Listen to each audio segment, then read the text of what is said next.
Folks, Black Star Network is here. Hold no punches! I'm real revolutionary right now. Black power. Support this man, Black media. He makes sure that our stories are told. Thank you for being the voice of Black America, Roland. Stay black. I love y'all. All momentum we have now, we have to keep this going. The video looks phenomenal. See, this difference between Black Star Network and Black-owned media and something like CNN. You can't be Black-owned media and be scared. It's time to be smart. Bring your eyeballs home. You dig?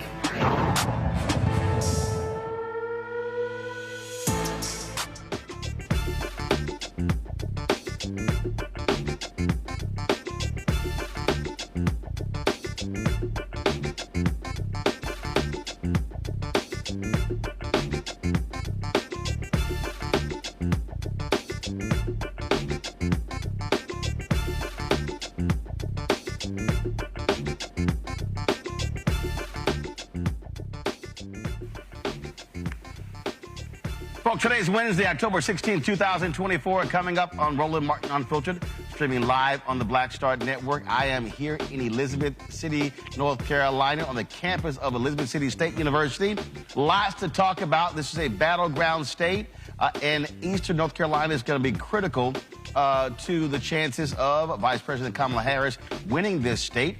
The first time Democrats could win the state since Senator Barack Obama won it in 2008. We'll talk to some students here, also local leaders, about what's happening on the ground when it comes to getting the black vote out, which will be critical in this election. Also, a big ruling coming out of Nebraska. The state Supreme Court there knocked down Republican efforts to prevent the formerly incarcerated folks from being able to vote. That means some 7,000 formerly incarcerated individuals will be able to vote in this year's election. Also, the DOJ secures an injunction against the state of Alabama when it comes to removing folks from the voting rolls inside of 90 days, which of course violates the Voting Rights Act. Also, on the show, Vice President Harris was in Pennsylvania today with about 100 Republicans who are endorsing her campaign. They say they're choosing country over party. Also, we'll talk about the idea of the Ferguson effect, that and more. So lots to talk about, folks. It is time to bring the funk on Roland Martin Unfiltered. On the Black Star Network, let's go. He's got it. Whatever the miss, he's on it. Whatever it is, he's got the scoop, the fact, the find. And when it breaks, he's right on time, and it's rolling. Best believe he's knowing. Putting it down from sports to news to politics. With entertainment just for kicks, he's rolling. It's on go, y'all. It's Roland Martin, rolling with Roland now. He's funk, he's fresh, he's real, the best, you know he's Roland Martin now.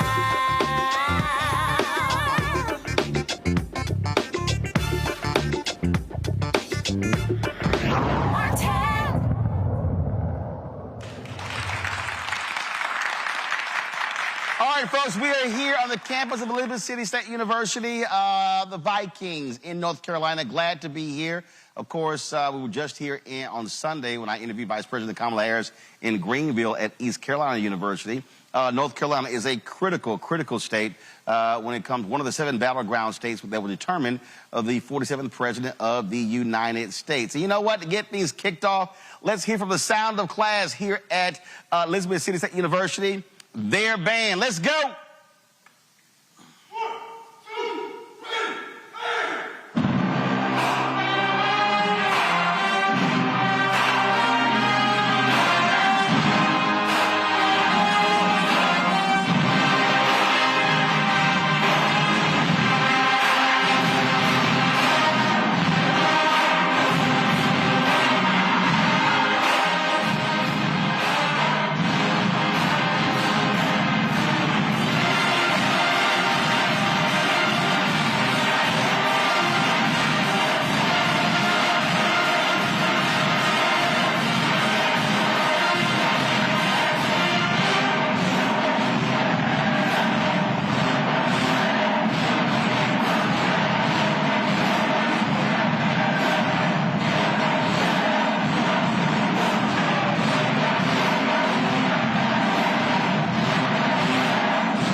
up for the sound of class here at Elizabeth City State University. We appreciate that. Thank you so very much.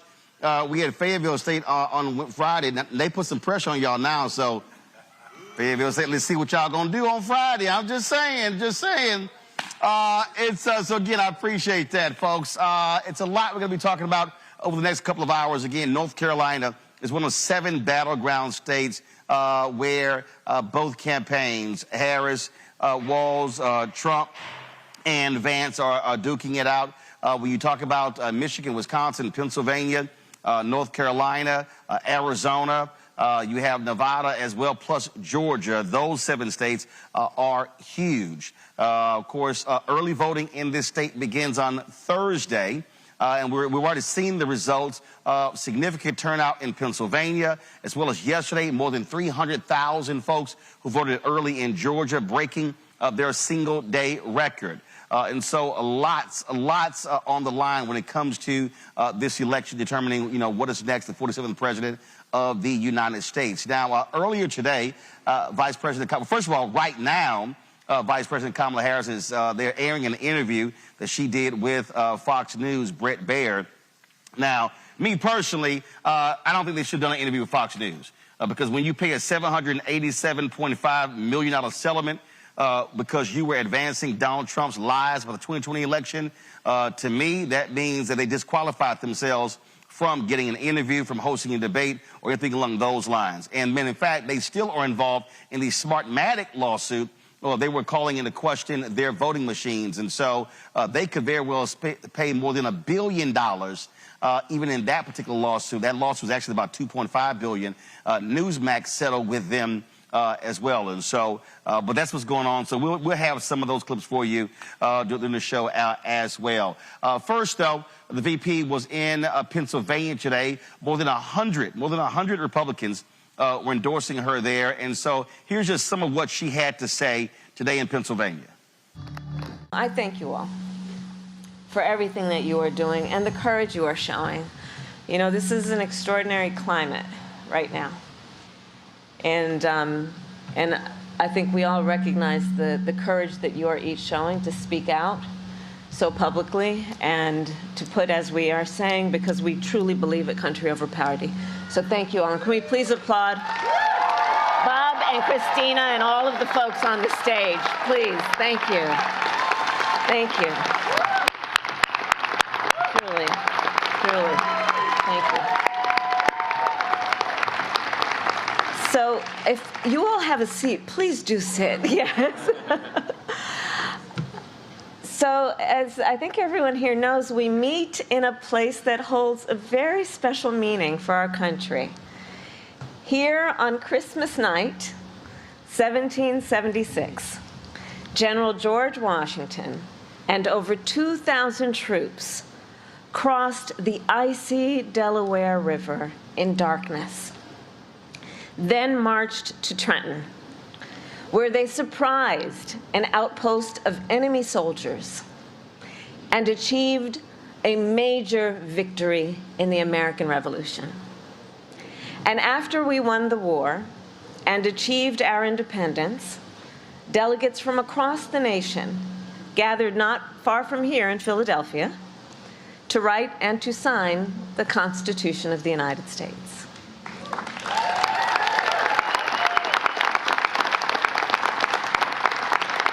And we remember and reflect on what that moment was, knowing that leading up to that work to write, to compose the Constitution of the United States, that work was not easy. The founders often disagreed, often quite passionately.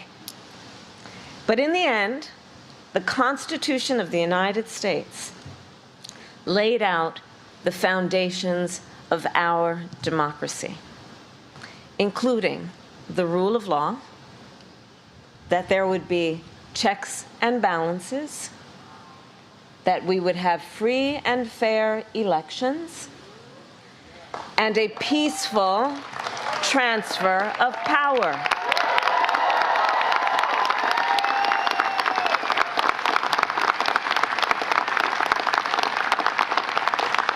And these principles and traditions have sustained our nation for over 2 centuries. Sustained because generations of Americans from all backgrounds, from all beliefs, have cherished them, upheld them, and defended them. And now, the baton is in our hands. So I am joined today by over 100 Republican leaders from across Pennsylvania and across our country who are supporting my candidacy for President of the United States. And I am deeply honored to have their support. Some served in state houses, some in the United States Congress, some worked for other Republican presidents and presidential nominees, including Mitt Romney, John McCain, George W. Bush, George H.W. Bush, and Ronald Reagan. And some today served in Donald Trump's own administration. We also have with us Republican voters from here in Pennsylvania and beyond, who have been active in their Republican parties for years, who have supported Republican candidates up and down the ticket. Now, I say all that to make an obvious point. In a typical election year, you all being here with me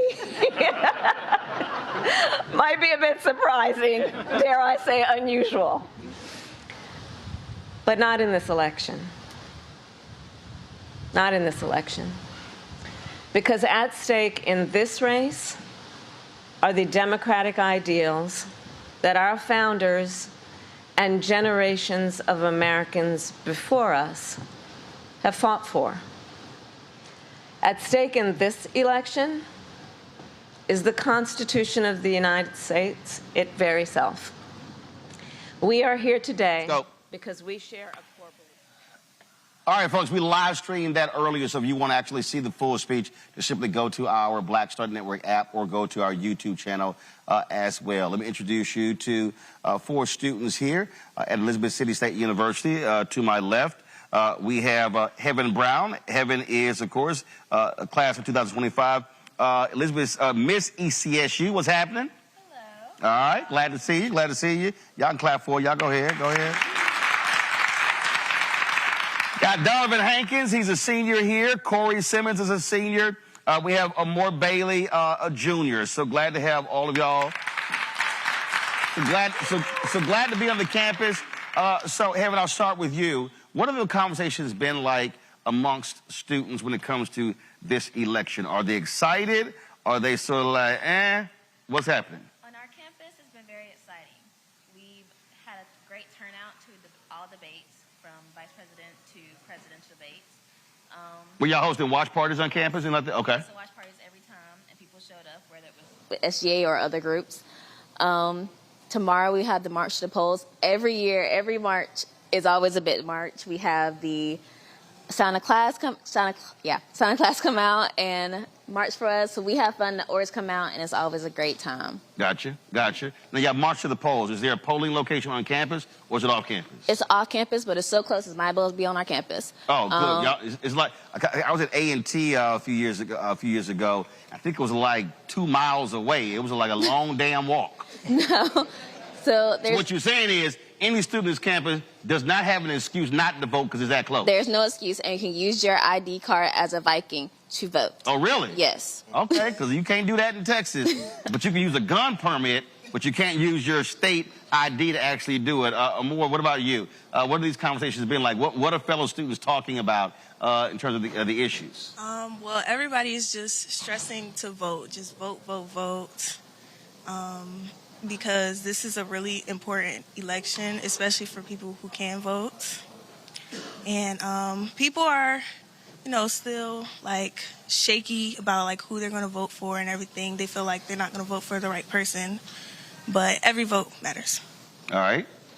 Donovan, we're seeing across the country young sisters are outpacing young brothers. What are the conversations like among young brothers about this election? I think on this campus, the conversations, at least that I've seen amongst men, is that we're trying to stress how important it is to vote, because everything from like your city comptroller, like everything from like the books that go in your classroom, whether or not the bus runs by your house, like those are things that can be affected by who you vote for. Y'all gotta educate. Is it the education, Ray? Y'all got a crazy person running for education commissioner. I've been seeing some of her stuff, and I'm like, ooh, Lord, she need to be committed. But that's just me. That's just me. So folks are talking about down ballot races. Yeah, and trying to break through that voter apathy, which is a real big issue in the community. Gotcha. Corey, what are you hearing? What's been talked about? Definitely, like he said, they're stressing voting on campus because this election is very important. Because this election is going to determine pretty much life. I ain't gonna lie. Like, if one person wins, it's like, if one person wins, it's going like, it's two different roads, and we got to determine which road we want to go down. Right. It's important. Well, one of the things that I keep stressing, and I literally did my radio commentary before I came out here, is that Obama won this state in 2008. And y'all weren't even close to school, so that was 16 years ago. But he won this state by 14,100 votes because that was a massive black turnout. And ever since then, you've had efforts in this state by Republicans in the legislature to frankly suppress the vote. I mean, all sort of different efforts. You had a federal judge that literally ruled that was laser-like targeting of black voters in this state. And what I keep saying is, I mean, this is a margin election. So he won by 14,100. So when we say every vote counts, literally, if black folks turn out in large numbers, that could determine who's the next governor, who's the next president. And so is that also being discussed, that every vote does indeed count? Because I've interviewed a lot of young folks across the country who say, well, I just don't think my vote counts. And I keep saying, look at the numbers, it can actually be the difference. Yes, we've definitely stressed it. And what I normally stress to students is that we're 20-something years old. We have about 50, 60 years left in this country to live. This election matters to the rest of our lives. When we graduate, this is the economy we're graduating into. This is our vote. My first president was Obama. I don't remember any other president. So it's important for us to make this vote count, and our voice does matter. We try to forget the one that came after him, too. But I understand your point.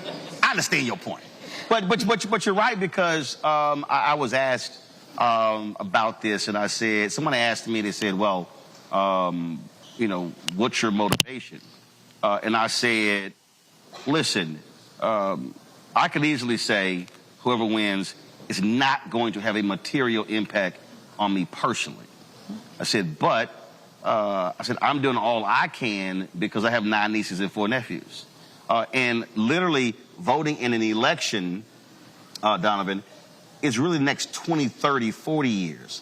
I think a lot of people don't quite understand that. When you talk about the Supreme Court, whoever wins the presidential race is likely going to appoint 2 Supreme Court justices, and that person is going to likely be on the court, if you look at how the justices have been going, for the next 40 years. That means if you're 20 years old now, those seats, if they or feel, won't come up again until that person is 60. Yeah. So is that on the minds of folks?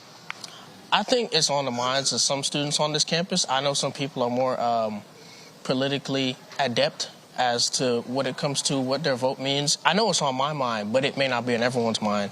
So I think it's important that we go out of our way to make sure that everybody knows that the vote is just more than just turning up to the polls. It's about the future, your children's future, because all that stuff is inherently connected to itself. So Corey and Moore, okay, take me through this. Have y'all encountered students who don't want to vote, and what are y'all telling them? Yes, I have definitely encountered plenty of people who don't want to vote. And what are you telling them?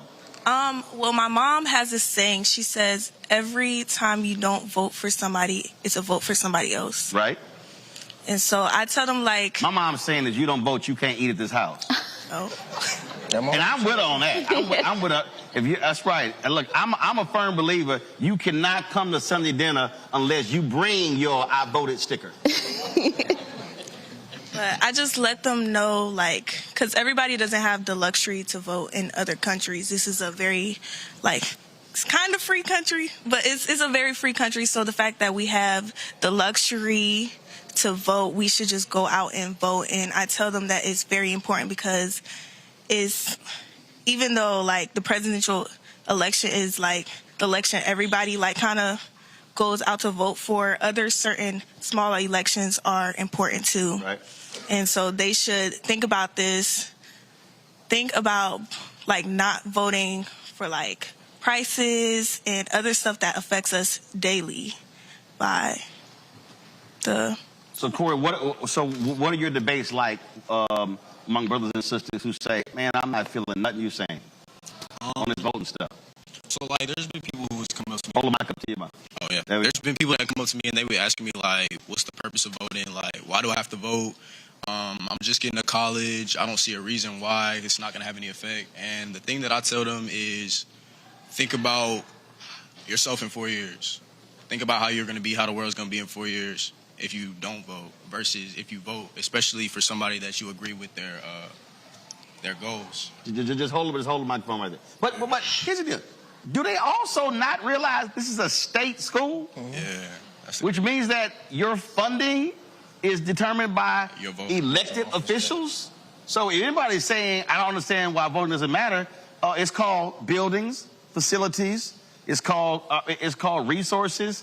I mean, this school is directly tied to who in the legislature and the governor's mansion. Yeah, I just feel like some people, they don't look at the bigger picture. They just look at the surface of things. Like, one thing that I say, like, that I've been living by, I always like to dig. Like, I look underneath everything. So you can see, like, the deeper aspects, like, you know what I'm saying? Yeah. I'm asking each one of you, most important issue this election season. I'm going to start with you. Most important issue? Most important issue.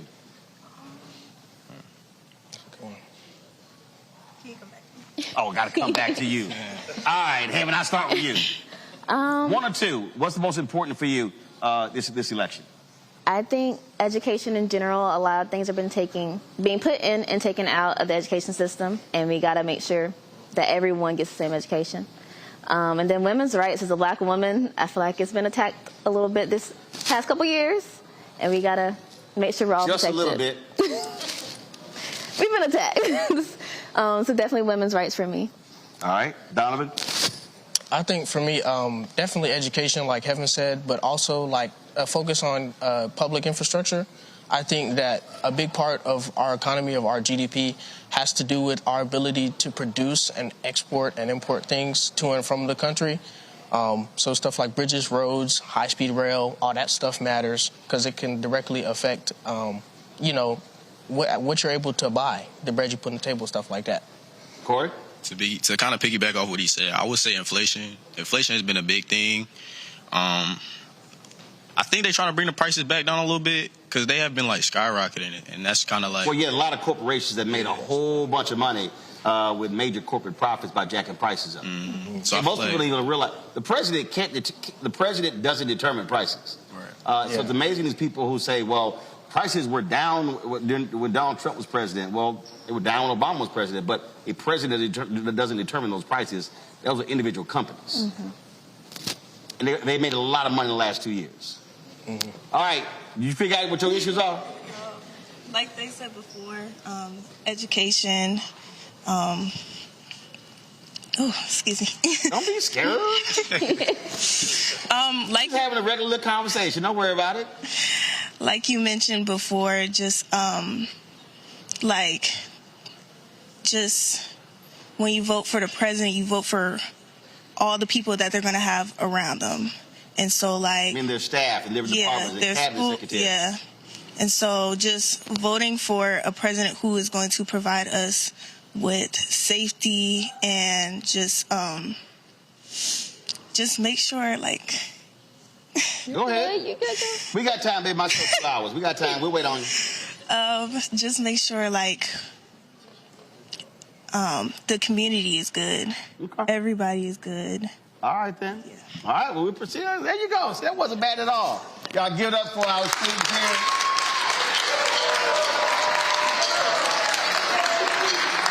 I'm going to go to a break. We come back. We're going to talk some more. I got a panel Our virtual panel is back in the studio because we got some additional panelists who are here as well. Santa Claus, y'all gonna take us to the break? All right, we'll be right back. Roland Martin Unfiltered. All right, what y'all gonna do? Take us to the break. To the break. No, no, I mean you're supposed to play something to the break. Oh, what you want to play? Hey, we about to go settle right now. Yeah. We about to go right now. Well, the half of y'all that got them play something. The half of y'all that got them play something. Give me a trumpet solo there. One of y'all got skills? I know one trumpet player got some skills. What y'all gonna do? All right, let's turn that camera around. Antoine, turn the camera around. No, hold up. I'm gonna make y'all come up here in the lights. Y'all come up here. I'll make y'all come up here.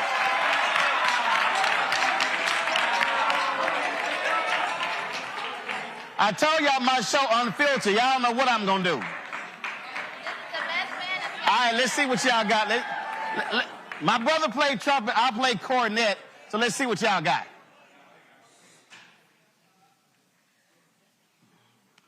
All right, let's see what y'all got.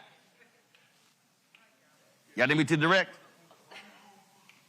1, 2, 1, 2, 3.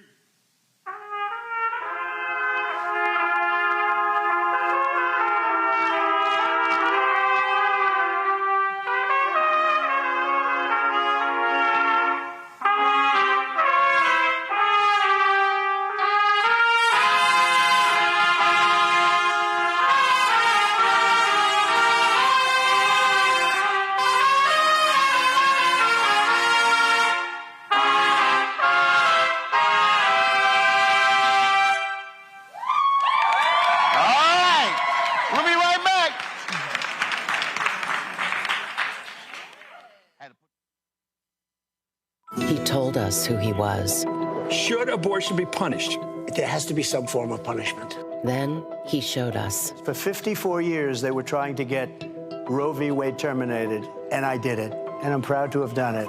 Now Donald Trump wants to go further with plans to restrict birth control, ban abortion nationwide, even monitor women's pregnancies. We know who Donald Trump is. He'll take control. We'll pay the price. I'm Kamala Harris, and I approve this message. In 2016, Donald Trump said he would choose only the best people to work in his White House. Now those people have a warning for America. Trump is not fit to be president again. Here's his vice president. Anyone who puts himself over the Constitution should never be president of the United States. It should come as no surprise that I will not be endorsing Donald Trump this year. His defense secretary. Do you think Trump can be trusted with the nation's secrets ever again? No. I mean, it's just irresponsible action that places our service members at risk, places our nation's security at risk. His national security advisor. Donald Trump will cause a lot of damage. The only thing he cares about is Donald Trump. And the nation's highest-ranking military officer. We don't take an oath to a king or a queen or to a tyrant or a dictator. And we don't take an oath to a wannabe dictator. Take it from the people who knew him best. Donald Trump is a danger to our troops and our democracy. We can't let him lead our country again. I'm Kamala Harris, and I approve this message. In 2016, Donald Trump said he would choose only the best. I get it. The cost of rent, groceries, and utilities is too high. So here's what we're going to do about it. We will lower housing costs by building more homes and crack down on landlords who are charging too much. We will lower your food and grocery bills by going after price gougers who are keeping the cost of everyday goods too high. I'm Kamala Harris, and I approve this message. Because you work hard for your paycheck. You should get to keep more of it. As president, I'll make that my top priority. Bob and I both voted for Donald Trump. I voted for him twice. I won't vote for him again. January 6th was a wake-up call for me. Donald Trump divides people. We've already seen what he has to bring. He didn't do anything to help us. Kamala Harris, she cares about the American people. I think she's got the wherewithal to make a difference. I've never voted for a Democrat. Yes, we're both lifelong Republicans. The choice is very simple. I'm voting for Kamala. I am voting for Kamala Harris. Carl, Carl Payne pretending to be Roland Martin. Holla! You ain't got to wear black and gold every damn place, okay? Ooh, I'm an alpha, yay. All right, you're 58 years old. It's over. And you are now watching Roland Martin Unfiltered. Uncut, unplugged, and undamn believable.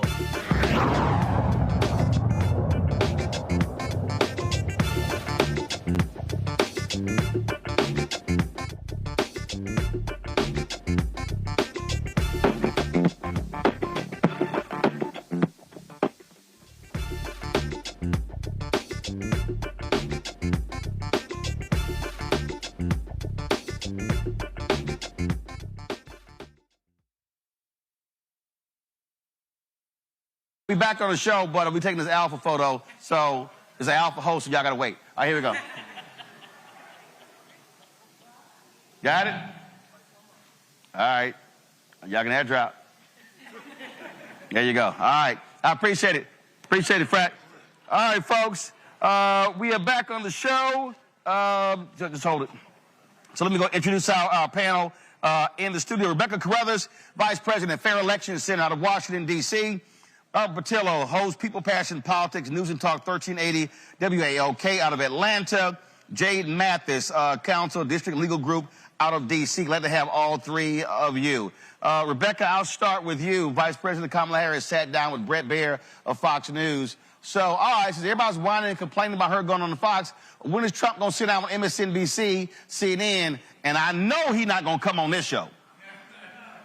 Well, I'm not going to pretend that I speak for Trump or the Trump campaign, so I can't answer that. But one thing that I will say, whether people like it or not, the majority of people are getting their information from non-traditional sources. Americans going into the elections just watching their local news station to get information isn't what's happening, especially with some of the Gen X, the millennials, and most certainly with the Gen Zs. But watching the Harris campaign actually go to more non-traditional and digital sources of media, we'll see in less than 3 weeks if it pays off and if that's the strategy for the future for candidates running for president in this country.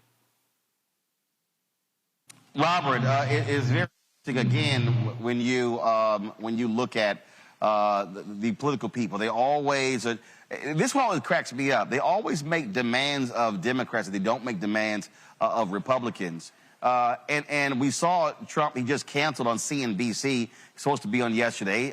Then he didn't go on. He's been canceling other interviews. Sounded to me like somebody's a little squirrely when it comes to, the ability to actually have conversations. Well, I think what we're seeing is kind of the one superpower Kamala Harris has in this race. Yesterday, I was up in Detroit with Congressman Jonathan Jackson, with Minnesota Attorney General Keith Ellison, speaking with workers and union members about raising the minimum wage on the federal level. At the same time, Reverend Jesse Jackson, who's in his 80s, was in Columbus, Ohio, meeting with clergy and community leaders. Everyone's headed down to North Carolina A&T to appear at homecoming. You have Barack Obama in Western Pennsylvania talking to black men. You have Kamala Harris sitting down with Fox News. This is what happens when you have a broad base, when you have a big tent party, when you can talk to all parts of America and be accepted in all parts of America, where you have an agenda that reaches out to the middle class and talks about building our economy from the bottom up and the middle out and not trickling down. We talk about bringing people together, not trying to divide them along lines of race and sex and ethnicity and age and income brackets. And this is why we see the MAGA movement becoming so small. The fact that you have more Republican presidents supporting Kamala Harris and supporting Donald Trump tells us a lot about what's going on in this country. When you have this small movement, this small angry movement that talks about jailing their political opposition, that talks about putting together a purge, that would give 1 day to take care of those people. When you talk about building concentration camps for 20 million people that you're going to round up door to door, what you call the largest mass deportation in American history. And the original version of it was called Operation Wetback under the Eisenhower administration. When you have that on one side of the aisle versus someone who can articulate a message about uplifting people, this is what makes the Harris campaign so strong. And this is what makes the Democrats' opportunity taking back both the House and Senate also strong going into the general election. And of course, Jade, like clockwork, the likes of Megyn Kelly and Will Cain, all those people whining, complaining about, oh my God, how Harris couldn't answer any of these questions. Well, I guess she could have used Trump's weave answers or some of the other stuff. I mean, look, here's the reality. When you have 40 individuals who work for him now say he should never be back in the Oval Office, that is, I believe, one of the greatest indictments of anybody. When even your own vice president refuses to endorse you, probably because you tried to let him get killed. Yeah, and it shows, like, you know, leadership, poor leadership, right? A reflection of poor leadership because the people who were once under your leadership, and it's several people, it's dozens of people, right? It's not 1, 2, 3, 4, 5. It's almost 40 people saying that. Also, this is astronomical, the support for the Republican Party for a Democratic candidate. And I think that's another thing. So, yeah, they can always comment about she's not answering certain questions, but his answers to certain questions are going to be an impromptu concert, right? A 50-song concert, right? A complete random rant about nothing, and it's going to be a concert. So if that's the comparison, then yes, I prefer him not to take the stage and to answer questions that we actually need answered in front of the Democratic Party. Oh, absolutely. And I'm just sort of laughing, Rebecca, at the likes of this idiot Joe Concha, Will Cain, and all of these folks. Again, let me just remind people, Fox News paid a $787.5 million settlement because they routinely advanced Donald Trump's lies about the 2020 election. They knowingly lied. And then they even Brett Baer, who interviewed Vice President Harris, there are emails where he said, hey, maybe we should pull back from this because our audience is not happy that we actually call the election for Biden. They still are involved in the Smartmatic lawsuit. So let's be real clear here, Rebecca. Vice President Harris did not talk to a news organization today. She talked to the propaganda arm of the Republican Party. It is you could call it a propaganda arm, but it's also a network that a lot of folks who are actively voting now and going to the voting booth on or before November 5th, they watch, they plug in. I mean, but we also have seen studies that show if you're an avid Fox News watcher, you are worse off and you know less about what's happening in this country than before you started to tune in. So it's kind of six, half a dozen in one hand, six in the other. I do think it's important, though, for a candidate not to have the perception that they're only talking to friendly audiences. So if this checks that box and it makes people think that, okay, she's talking to non-friendly audience, then, that is a strategy. But I don't think anyone in your audience, Roland, would say that Fox News is the harbinger of truth and factual information. But see, look, I get what Rebecca says there, Robert, but the only difference here is literally they are the communications arm of the Republican Party. And Brett Baer, after they announced he was going to have the interview, he literally was fighting back people who were mad at him and complaining about misinformation. I'm like, dude, that's what your network does. Your network is the leading disinformation platform out of all in America. So it's no shock their audience are full of nutcases because they're fed that stuff every single night and day. Important.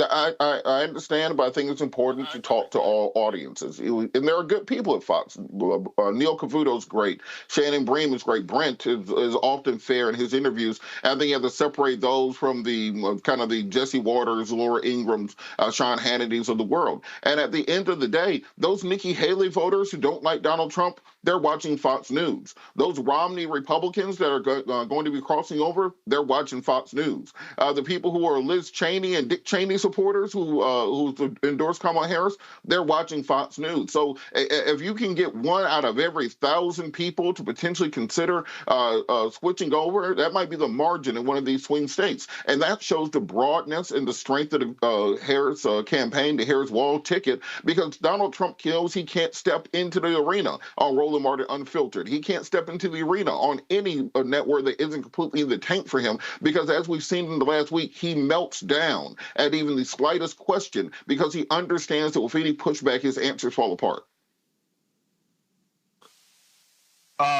Look, absolutely. And I just think that, again, Jade, fine, they did it. You move on. but you got to call a thing, and that is a network that actually is filled with a bunch of liars, and they lie every single day. And people tune in, quite frankly, to watch that and to hear those lives, right? People are probably been following Fox for decades, the people who are currently watching, or they have some new watchers, I'm sure. But they tune in to hear that bash train, that hate train. They're tuning in to hear a particular thing, so Fox News has to give it to them. Yep, that's exactly what happens. All right, folks, going to go to a break. We come back. We're going to talk about a lot more election stuff happening. DOJ gets an injunction out of Alabama. Huge ruling by the Nebraska Supreme Court when it comes to voting rights for formerly incarcerated folks there. And then we'll talk about what's happening on the ground here in North Carolina, in eastern North Carolina as well. We're broadcasting live from the campus of Elizabeth City State University. Folks, this is Roland Martin Unfiltered on the Black Star Network. Don't forget to support the work that we do. Be sure to join our Bring the Funk fan club. So your check and money order, P.O. Box 57196, Washington, D.C., 20037-0196. Cash App, $RM Unfiltered. PayPal, R Martin Unfiltered. Venmo is RM Unfiltered. Zelle, Roland at RolandSMartin.com. Roland at RolandMartinUnfiltered.com. We'll be right back.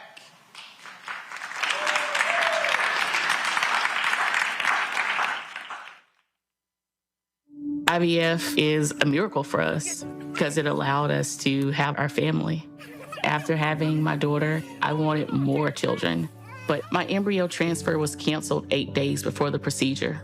Donald Trump overturning Roe v. Wade stopped us from growing the family that we wanted. I don't want politicians telling me how or when I can have a baby. We need a president that will protect our rights, and that's Kamala Harris. I'm Kamala Harris, and I approve this message. Of 100 Republicans who worked in national security for Presidents Reagan, both Bushes, and for President Trump, now endorsing Harris for president. She came up as a prosecutor, an attorney general, into the Senate. She has the kind of character that's going to be necessary in the presidency. Vice President Harris is standing in the breach at a critical moment in our nation's history. We have a shared commitment as Americans to do what's right for this country. This year, I am proudly casting my vote for Vice President Kamala Harris. Former generals, secretaries of defense, secretaries of the Army, Navy, and Air Force, CIA directors, and National Security Council leaders under Democratic and Republican presidents, Republican members of Congress, and even former Trump administration officials agree there's only one candidate fit to lead our nation, and that's Kamala Harris. I'm Kamala Harris, and I approve this message. Wrongfully convicted. 5 teenagers were arrested, tried, convicted, and sent to prison. No men were exonerated. What he did to us, he tried to end us. Of course I hate these people. So-called the Central Park 5. Calling for execution. And let's all hate these people. You cannot have this man go into office again. I want society to hate him. We were innocent kids.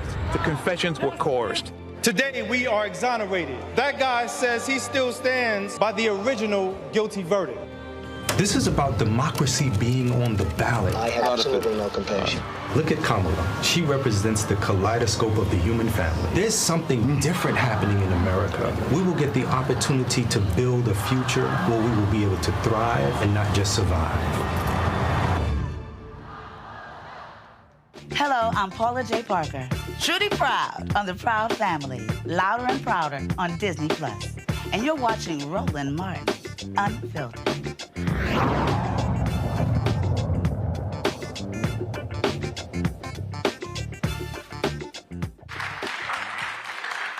Double checking. They have both of your names. All right, folks, we are back. Elizabeth City State University. As I keep saying, North Carolina is going to be a crucial battleground state. And we're already seeing it. Millions of dollars are being poured into this state. Television, radio ads, folks on the ground. Early voting here starts tomorrow, and so we look forward to that. Right now, we got two guests here. Introduce yourselves. Tell the folks who you are. Good evening. I am Keith Rivers, president of the Pasquotank County branch of the National Association for the Advancement of Colored People. And we just want to say thank you, Roland, for being here in the rural part of northeastern North Carolina. Appreciate it. Kirk Rivers, mayor of the great city of Elizabeth City, North Carolina. Take a time to know each other.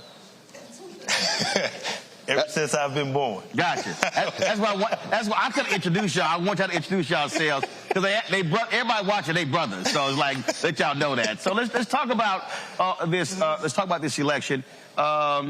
You mentioned rural part, and the reality is when you look at Georgia, North Carolina, many of these states, you often have folks who only go to Western North Carolina, going to much larger cities. But for folk who don't understand, explain to them how critical these large black counties are in East North Carolina. They are very, very critical in this election. One reason is our county and this area of Northeast North Carolina is very unique because we live in what I like to refer to as the media desert. The bulk of our media comes out of Virginia because we're so close to the Virginia line. We're 20 miles from the Virginia line. So persons that have satellite don't get North Carolina news. Those that have cable, the media, the North Carolina news actually comes out of Wilmington. So we are in a very unique situation because it's very hard to disseminate information. Mm-hmm. It's hard to carry that out. And many times when persons are going to the polls, earlier the students spoke about, what are the issues when you ask them? Who's on the down ballot? A lot of times we don't get those. So you just being here is vital and is critical because our students at this university have been under a continuous attack, an onslaught, if you want to call it, by the local, by many members who are of the extremists of the local Republican Party. And this has perpetuated itself even over the last 4 months. Earlier you talked about the voting site, which is the Kermit White Center here, which is owned by Elizabeth City State University, but it's not on the internal campus. And there was a push by the local Republican Party here to remove that site. Right. And to take it to the local Board of Elections. And this went on for over 4 months. And then they filed numerous complaints. They were frivolous. They were fraudulent. How far away is the local Board of Elections office? We would have had 2 voting sites within 100 yards of each other, or 200 yards, because when the state board agreed to have 2 early voting sites. Right. However, our local election director resigned in the month of August, followed by the deputy director. So the same Republicans that were fighting against the Kermit White Center came back, and in a unanimous vote after their resignation, which looks like the rest of North Carolina, because since 2019, 60% of the election directors in this state have resigned. Many of them cited for intimidation and just constant. Now, here in Pasquotank County, our election director nor deputy gave any reason why they resigned, but we know that complaints have been filed. They filed complaints against us from 2020. Right. They have continuously filed complaints about student voting. So we can see the handwriting on the wall. So we would have had 2 election sites within probably 150 yards of each other. But yet when the director and the deputy director resigned, it was a unanimous vote. And the Republicans said, okay, well, let's go to the Kermit White Center. And they've already started in talking about some of the things that they want are so unrealistic. Mm-hmm. The lighting on the building. They don't feel safe. Why don't you feel safe? See, Kirk, the reason that people need to understand what Keith is describing, literally patterns, Waller County in Texas where Prairie View is. Same thing. And it's the same thing, I mean, in Fort Worth, in Arlington, Texas, University of Texas at Arlington, which is a PWI. But the Republican Tarrant County judge, he wanted to remove the early voting location off of the campus of UTA. Mm-hmm. You're talking about a university with 10, 20,000 students, and you go faculty, plus it's easily accessible for the public because of parking as well. I remember, I think it was 2012 or so, I can't remember the year, there was a clerk in Wisconsin who admitted to purposely moving an early voting location off of a college campus because too many of the white college students were voting Democrat. And they moved it out to a place far away that had a small parking lot, and because they wanted to frustrate people. And so for people who don't understand, and I've been covering what's been happening in this state going back to 2008. After Obama, this state used to have low voter turnout, but there was massive engagement, maximum turnout in 2008, and Republicans said, oh, hell no, we can't have this. Right. And in this state, black people specifically have been under attack by Republican leadership in the legislature, even when you're Republican governors, the boards of elections, ever since Obama won in 2008. That's right. And they continue to try to cause confusion. Elizabeth City State University, we're home of the mighty Vikings. And right here, what's the student side? What's the population here? This year they're on the rise. I think in the last we're probably at about 1,800. Got it. But the key is you say higher. What's the number? 2,000. There we go. 2,200. There we go. 2,200. So when don't leave out the other 472. Exactly. When I was first elected, right out of graduating from Elizabeth City State University, from that point, I was elected to be city councilman. From that point right there, the Republican Party has been filing suit against ECSU, causing confusion. And wasting money. Exactly. And then about 6 or 7 years later, we had a student to actually run. And he was successful to take my spot. Well, what took place right after that? They've been constantly trying to keep students from voting here in Elizabeth City because of the fact that they were planning to have a Republican control, just like you talked about, because it's bigger than the city of Elizabeth City.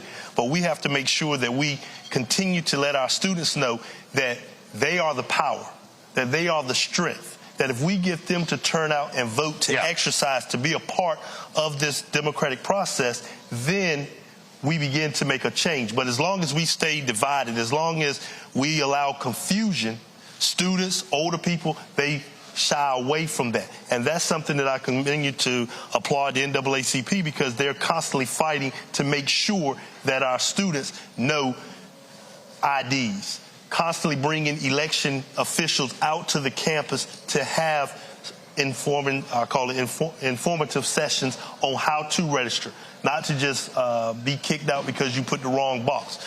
But that's one of the things that I'm just so proud to make sure that I'm always on the campus visiting the students, because I want them to know that they are very valuable to the future of Elizabeth City and North Carolina and the entire presidential process. I'm going to have my panel ask some questions here after this here. But I mean, here's the thing, again, that people don't understand in this state.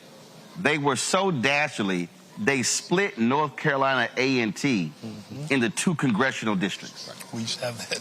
I can't think of any other place in the country where a university would sit in 2 congressional districts because Republicans in this state were afraid that North Carolina A&T, being the largest HBCU in the country, that if they voted as a voting bloc, they could literally determine that member of Congress, they could determine the mayor of that town. And that's really what we're talking about here, Keith. We're talking about, and this is why I keep saying to black folks, if we understand maximizing our voting power, if you're talking about in this city, a block of 2,200 students plus staff, faculty, and then other folks. I mean, you're talking about a massive voting block.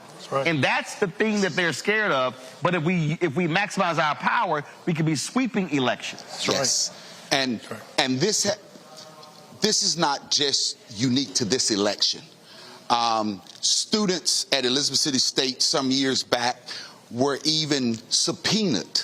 Right. You imagine you send your child to college, they go out and vote, and then somebody walks in and hands them subpoenas. The sheriff's department walks in and issues subpoenas, and the students then have to go in front of a hearing. And that just didn't happen once, twice. It has happened 3 times. And that's that type of intimidation that is taking place in northeastern North Carolina that that really mirrors what's going on. It's just exemplified here because many times that media desert that we live in, it's not covered, it's not talked about. And when you're in small and rural areas, because we don't have a lot of the resource, because we don't have numerous social justice organizations, it is very easy to target individuals. But, you know, there's a saying, maybe nonpartisan, but I'm political as hell. And we're going to protect these students. We're going to protect them as they go to the polls. We're going to protect their rights. We're going to be there for them. And that is so important because when I do talk to students, I let them know that it was young people in the 60s. You know, when they look now and they see Dr. King, they think about him as an older gentleman. But Dr. King was 25. When we look at Selma, we look at Bloody Sunday, that was John Lewis under the age of 21. That was the young people that made the difference. And this is what they have to know, that they make the difference, and it is their right. If they want to vote, they're going to vote. They're going to be protected. The Pasquotank branch of the NAACP, along with many other persons in this community, the state NAACP, we're going to ensure that when they go to those polls, that they're going to be safe, they're going to be protected, and that they're going to cast their vote for whomever they so choose. But they have to know, and that's why, again, Roland, we're just so excited that you chose to be here so that these issues can come to forefront. You know, we were here when Andrew Brown Jr. was murdered, and young man was shot in the back of the head, and the deputies went back to work here in Pasquotank County. But we took that pain, and I want our students to know and everybody to know, we took that pain and turned it into political power, because at the very next local election, my brother became the mayor. 5 out of the 8 seats on city council were black people, okay? And it's always not necessarily about color, but it's about people with like interests. Right. But we took that pain and turned it into political power. And Kirk, that's the thing that I'm always, earlier I said it's math. And when you talk about politics, if you got an 8-member city council, you need 5 votes. That's right. If you got a 9-member school board, you need 5 votes. If you got a 7-member county commission, you need 4 votes. Right. And it's important for any student, any middle-aged person, any senior citizen to understand that it's a numbers game. That's right. If you look at many of these places where you have 35, 40, 45% African-American, in some places 50, 60, we could literally be running the table. So when people talk about, well, our issues are not being addressed, well, if you don't vote, it's a guarantee they won't be addressed, and then we can control it. And it doesn't, listen, I was in Montgomery, Alabama, and that was a white woman who was hardcore about making sure kids in that predominantly black city were being educated during COVID. I was at Alabama State a couple of weeks ago, and she was there, and she thanked people bringing her on the show. And so, bottom line is, there are white folks of conscience, there are Latino folks of conscience, Asian folks of conscience. You talk about it's not about race, it's about like interest. But if we let folks sit on the couches, then you literally can't change anything in the city, in the county, in the state, in the country. That's right. It's about the numbers. And other people recognize, but sometimes we're last to recognize that if we come together, if the students come together, 2,200, we have about 3,000, 3,200 on a city election for a mayor out of about over 20,000 residents. They did. So you're saying in the city election, some 3,300 folks cast ballots. Voted for mayor.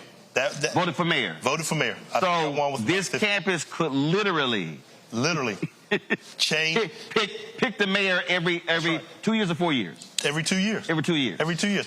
Even down to our representative for the House. 1,200 votes. State House. I believe Howard Hunter lost on his last election by I think about 1,200 votes. 2,200 changes the election cycle. Takes one. But we don't, because they're so going after causing confusion, that a lot of times we don't have the opportunity to tell the story and let our students, let the persons who sit on the couch know that they are very important. And that's what, I think that's what I tell my brother, that's their game all the time. Keep causing confusion. That way we don't have opportunity to educate. And once you tell people and empower them through educating, telling them what's going on, now they get motivated. Now they're trying to learn. And once you get, when you had these students up here, I was just listening to some of them talk, and I was becoming energized because it's great to hear students talk. A lot of times older people only once talk. But when you hear students and they begin to understand that they control the power, that they can dictate what takes place in the state of North Carolina, in Elizabeth City, that's power. That's power that we have to tap through all. And North Carolina we're the largest, have the most 4-year historically black colleges in our state than any other state. If the students come together and decide and push an agenda, everyone would be able to get their agenda. ECSU could have multiple buildings, more funding, if the students come together, but they have the power, and that's why we're glad that you were able to come here, come to the campus of Elizabeth City State University, because as Elizabeth City, as the mayor, the one thing that I let everyone know, we're proud to say we are the home of the mighty Vikings. We're recognizing, I love to come out and talk to our students. I try to bring multiple people out because they are the economic source that's in our city. They are the voting base in our city. We need Elizabeth City State University, and I'm a mayor that has no problem with saying that because I want the students to know that they are a valuable asset here. Well, you also need it because this university is a major economic generator to this city as well. Robert, I'm going to go to you, Robert, because when Moral Mondays was taking place here, being led by Reverend William Barber and others, what was very interesting about that is I never forget, I spoke a couple of years later. It was Reverend Barber's last NAACP state conference dinner. And there were a group of 3 or 4 white women, and they said, I bet you never thought you would meet 4 white women as founders of an NAACP chapter. And they talked about founding this chapter in the mountains of North Carolina because through Moral Mondays, there were white folks who said, wait, they talking about the same stuff that I'm being impacted by. And so what you saw was what began as a largely black Moral Monday movement begin to totally change. That's what I'm talking about, how when you focus on those issues, how North Carolina literally can change as opposed to being a red state. You're absolutely correct. Now, I think that when we look at the expansion of the map that Kamala Harris has exhibited since she got into this race, and then you can't ignore, Mark Robinson is there. He is a entity on the Republican side. And for our Christian conservative voters who might be watching, I want you to think to yourself the fact that Mark Robinson will probably still get 40% of the vote in North Carolina, despite saying he's a black Nazi. He will still get 40% of the vote. So for our guests, I would like to ask, what are you hearing in response to kind of this extreme MAGA agenda? And for people who are still undecided, have you talked to them about what Project 2025 is going to do to affirmative action? Have you talked about what it's going to do to HBCU funding? What are people saying when you talk about the agenda the other side of the aisle has?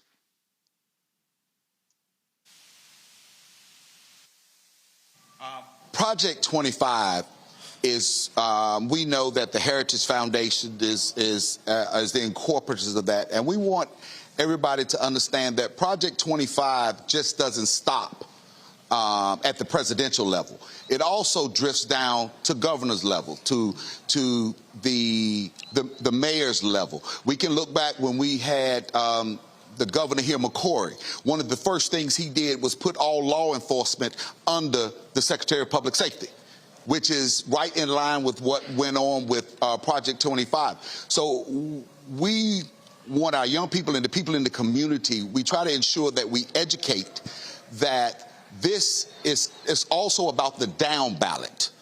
And that this is not just related at the presidential level. This is not just, Project 25 is just not about Donald Trump. It is about a continuous attack on voters, young voters.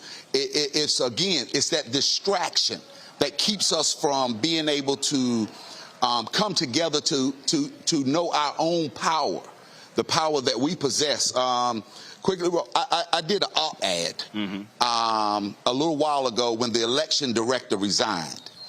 And, you know, it's difficult already to attract persons, quality persons in positions in the city, such as your county managers and your city managers, your superintendents. A lot of people don't want to come to an area that is chaotic. So it is very important that whites speak up against whites. That's one thing that we have a problem with in our area. You know, when it seems that the only time something goes wrong in the local area, it's always the blacks at the forefront. But yet I can't remember the last time that a white person was held accountable by white people. And I mean, it may be a lot of liberals and things differently, but here, at the end of the day, it still becomes white and black. And we catch a lot of havoc, but, you know, I have to speak truth to power. That's all I know.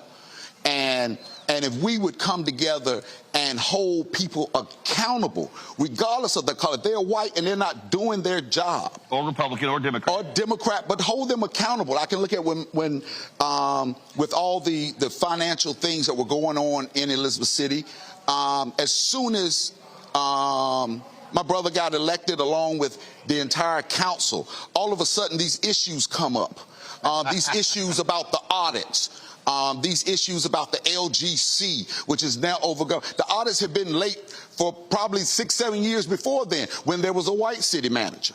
But see, all of a sudden, it didn't happen then. There was a town in Tennessee, same thing happened there, where the same issues came up. Right. So, but again, look, those are things that we know what's going to happen when African Americans take over. But that's also still why you have to maximize power. Rebecca, your question. Yes, so I've done campaign work in North Carolina, and one of the things that I remember is a lot of the foreign interference, specifically targeting disinformation and misinformation targeted towards Black folks and especially Black registered voters. Well, it's happening again this year. So can you all talk about some of the messaging that you've been using on the ground to talk to skeptical people who are skeptical about turning out to vote this year? Well, we definitely, the thing about it is, it's so much confusion, it's so much negativity that it turns people off. And that's where we have to let people know that you still have to go to vote. Just early when I was listening to Roland talk, when he talked about, we have a young lady running for a state superintendent. She said nationally, kill or pay-per-view, and let's kill Obama. Now, how can you be the Secretary of Education? Where you're talking to our young people and you're telling people that we can pay, let's execute Democratic leaders in North Carolina. That's because confusion to the Republican Party is what they're looking for. And we have to make sure that we choose in this election right here, we have to let people know there's two paths. Either you can go with the path that is not about confusion, but let's talk issues, or you can continue to go with confusion. And one thing I found out since being mayor, if we talk to the issues directly, people will get behind you, because that's what we have to stay on track. We have to make sure that we continue to talk about attack on women's body. We have to make it simple and plain about Project 25. We have to make sure that we continue to educate the people at the ground level that it is just not about the presidency, but it's down ballot. And we have to always make sure that people who are capable of understanding bring plain talk is what I like to say. Let's talk plain to the people who we are asking to go out and vote. And a lot of times we just don't go. We just automatically assume that everyone's going to vote Republican or everyone's going to vote. But we have to make sure that we talk about the issues. We have to talk about the attack on women's rights. We have to make sure that we talk about how they're trying to disenfranchise, how they're continuing to try to devalue our students and their vote. But we have to make sure that we educate and keep talking about the issues and stop talking about all this confusion and stop letting them bring scare tactics into our community. All right, then. Jade, what's your question? Okay, and my question is going to be, do you think particularly for the NAACP, there's an issue with mobilizing voters there or people coming on board, for instance, the churches, the nonprofit organizations, students, colleges? Do you think there's a bigger issue right there that's internal that can seep out into this election or any other federal election? And if so, what are you all working on to help with that mobilization and to close that boundary, that gap? The NAACP North Carolina. What's happening? Well, there's a lot of layers. One, there has been a push for phone banking, door-to-door canvassing. You know, here in Pasquotank County, we've done over 10,000 phone calls. We are knocking on doors. We also have a van. We call it Souls to the Polls, where we are offering rides to the polls. And again... Now, is that every day during early voting? They call 252-421-1090, and they make their appointments. Slow it down, repeat it again. 252-421-1090. And they text, make their appointment. We will pick them up. We will take them to the polls. But again, it goes back to this media desert. The more we can disseminate. Well, first of all, what are your media? What are your local media outlets? Where are you getting your information from? We have the Daily Advance, which is our local newspaper. Gotcha. And the TV stations actually come out of Virginia. I got it. Any black radio? We have WGAI. And what is that? That is a local AM radio station. Of course, the university's... Kirk shaking his head like, no, that ain't it. But, and the key is because, once again, people don't want to talk about it because they're afraid of confusion. They're afraid of their sponsors being cut. They don't want to talk about the real issues and speak truth to power. So are there any local digital outlets? Are there any citizen journalists? Anything online? Nope. Okay. And that's the reason why we're continuing to be looking for information. You know, and that's the reason why my brother said we're so excited that you're here. Is there a radio station on the campus? Yes. Yes. There's a radio station only. But that's why we're so excited because, once again, people are being politically correct by not talking the truth or skirting certain issues, don't want to say what's going on because they feel it's a backlash. Well, that's one of the reasons why for us, I mean, look, our fan base, since we launched the show 6 years ago, we had 31,000 of our fans contribute to our show in excess of $2.5 million. And the reality is when you are dependent upon other sources, that's how you're going to control it. And so for me, being able to own it, control it, not sitting here worrying about that. I mean, something that needs to be said has to be said. That's right. And again, I think that's really important. Last question for you. Jade asked the question about in terms of the canvassing and things along those lines.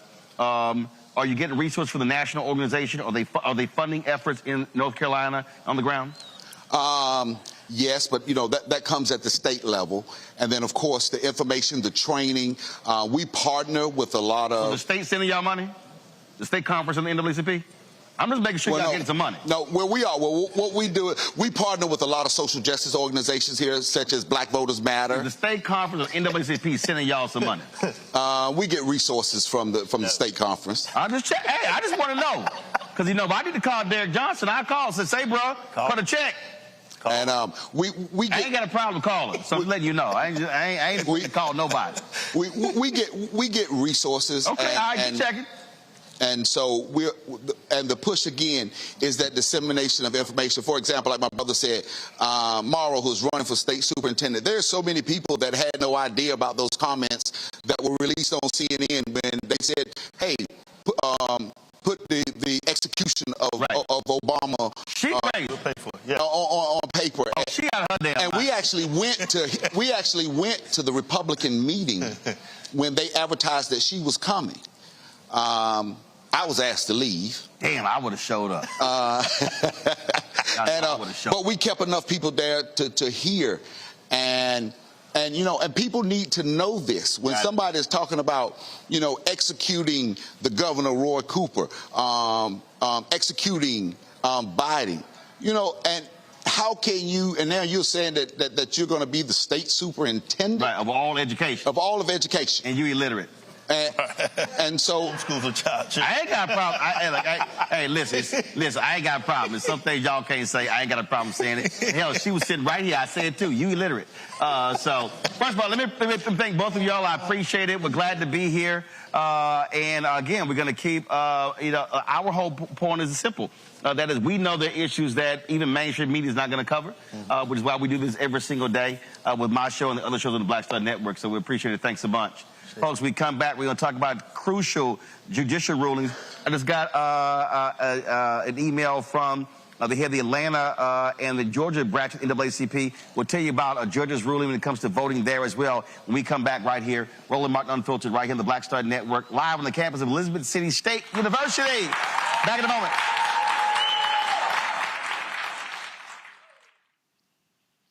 Here's a 78-year-old billionaire who has not stopped whining about his problems. Oh, she had a big crowd. Oh, the crowd. This weird obsession with crowd sizes. It just goes on and on and on.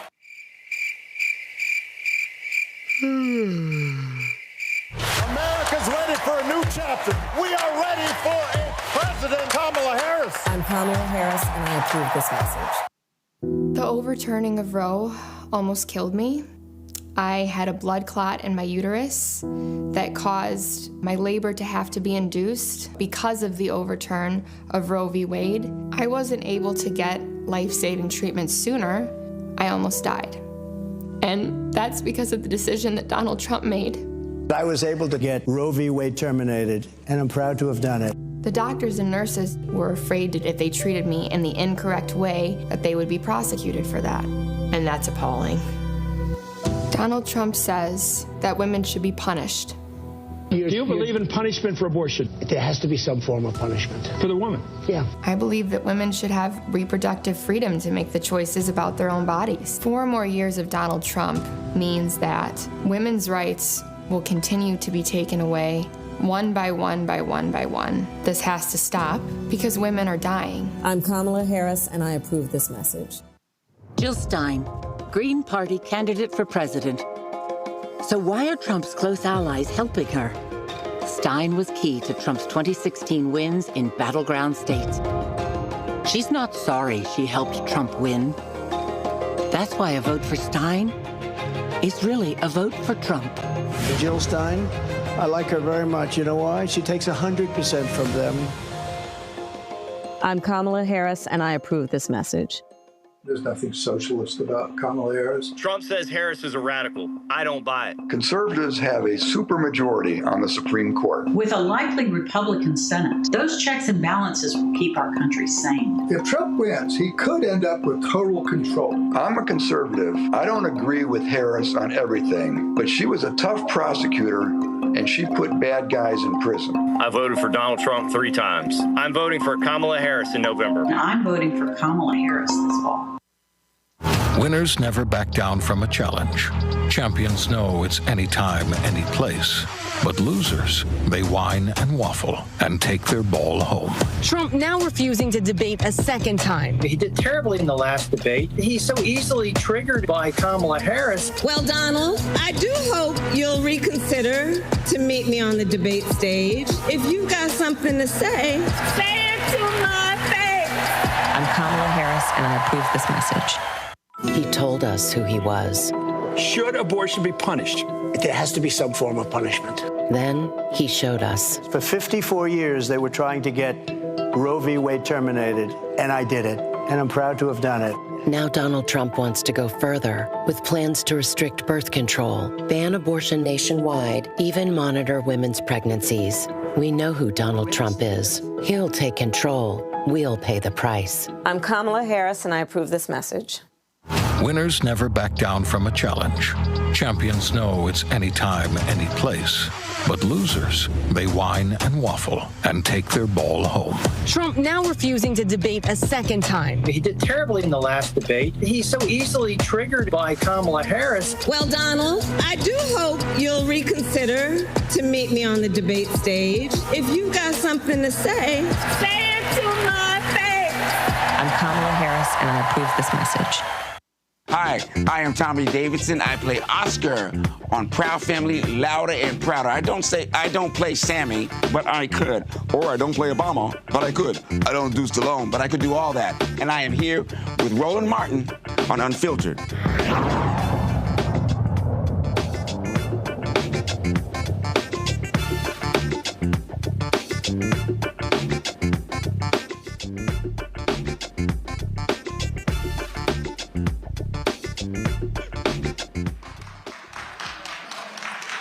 Let's go. All right, folks, welcome back to Elizabeth City State University.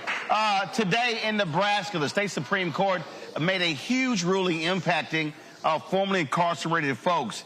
They ruled that the state's top election official had no authority to declare a state law that restored the voting rights of those convicted of a felony to be unconstitutional. In July, the Secretary of State in Nebraska ordered county election officials to reject the voter registration of those with felony convictions, citing an opinion issued by the state attorney general. Now, the ACLU sued. They actually won today. And Rebecca, some 7,000 people formerly incarcerated have the right to vote. This was one of those just amazingly idiotic decisions, because you literally had the legislature pass a law, and the Secretary of State decided unilaterally that it was unconstitutional, and the AG backed it up. I've never heard of a Secretary of State and an Attorney General determining a law passed by the legislature to be unconstitutional. That ain't their damn job. Look, y'all know I'm from Nebraska, and you see why I fight so hard about voting rights, because dealing with idiotic people who think that they get to tell the state legislative branch that they can't create rules, but instead it's going to be an administrative branch making the rules in Nebraska. So I talked to so many people from back home today. If you read the ruling, it's extremely scathing. Like Secretary of State and the Attorney General was clearly out of bounds here. So now there's going to be additional 7,000 plus people who are eligible to vote. And do remember, in Nebraska actually splits its electoral college vote. And so in the Congressional District 2, which is largely the Omaha-Douglas County area, you're going to see real impact with what happens at the top of the ticket. Not only is the vice president in a very competitive race against Trump, but also we see that there's 2 U.S. Senate races are on the ballot. We see there's an independent against the incumbent Republican. We see that race is tighten up. And then we see a Democrat against the other incumbent Republican. And we see that race is pretty interesting with Preston Love, who is a Black man and actually, I believe, ran one of Jesse Jackson's campaigns in the 80s. So that said, keep your eye on Nebraska. This is going to have an impact on what happens with that electoral college vote coming out of Omaha. A federal court ordered the state and the Secretary of State to cease a recently implemented program to remove voters from the voting rolls between now and November 5th. The Northern District of Alabama could further order the state to issue guidance to all counties in Alabama to immediately restore deactivated voters unless those voters requested removal or are subject to removal for other reasons. The DOJ filed a lawsuit against Alabama and the Secretary of State in September, alleging that the Secretary of State's voter list maintenance program announced in August violated Section 8 of the National Voter Registration Act of 1993 by conducting a program intending to remove voters within 90 days of a federal election systematically. Jay, the reason this, I think, is huge because, again, in Alabama and recently in Virginia, they started doing this, and you had Virginia Governor Glenn Youngkin whining and complaining about it. Even the Orange Man, when he was at the Bloomberg Economics Forum, was complaining about this. But the law is the law. You cannot start removing voters inside of 90 days of an election. And so my deal is, what the hell were y'all waiting on? You could have done it with 150, 120 days. No, they purposely waited until that point.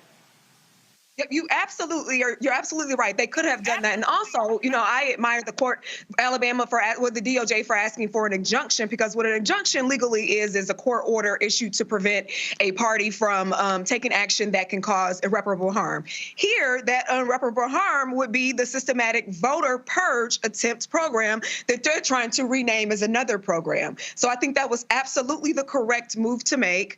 The DOJ had every right to be concerned, because what Alabama originally was considering as individuals, right? Private individuals who were suing for their rights. However, they failed to consider the United States as a whole in the state of Alabama and oversee that part of it. So I think that this injunction, I hope that is an indefinite injunction, and it was absolutely the right move to make.